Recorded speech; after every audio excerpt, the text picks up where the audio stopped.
তো ছাত্র বাবারা যখন আমাদের পাশে আছে, আপনারাও আমরা পাশে থেকে আমরা একটু সহযোগিতা করেন। হ্যালো, আসসালামু আলাইকুম। আমি দেশবাসীর পক্ষ থেকে বলতে চাই, আমাদের একটু অটোরিকশা আছে। অটোরিকশাটা চালায় আমার এই সন্তানাদি আছে, এই আমি উপার্জন করি।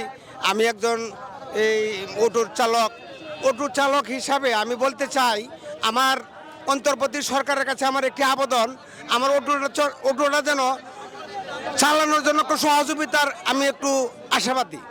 সহযোগিতার আশাবাদী আমাদের অটোটার জন্য চালানোর জন্য। আমি গরিব মানুষ, আমি সন্তানাদি পড়াশোনা করতেছি, আমার একটি ছেলে মৌলানা লাইনে পড়তেছে এবং আমার অটোটা কিস্তি হিসাবে নিয়ে আমি চালাইতেছি। আমি মাসের পর মাস কিস্তি দিতেছি। এরকম ভাবে অটো চালক আমার বহুত ভাইয়েরা আছে, কিস্তি হিসাবে নিয়ে অটো চালাইতেছে।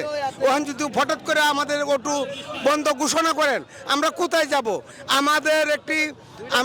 আপনাদের কাছে আমি একটি আবেদন করতে চাই, আমি অন্তর্বর্তী সরকারের কাছে, আপনারা আমাদের জন্য একটু সহযোগিতা আমরা চাই। আমাদের ছাত্র বাবারাও বলছে যে আমরা আপনাদের পাশে আছি, আপনাদের পাশে আমরা আছি।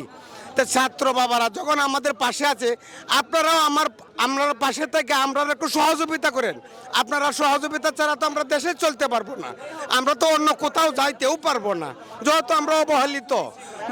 আমাদের দেশবাসীর কাছে আমাদের একটি অনুরোধ, বিশেষভাবে অনুরোধ, আমাদের অটোটা যেন চালানোর জন্য সহযোগিতা চাই। এই হলো আমাদের কামনা।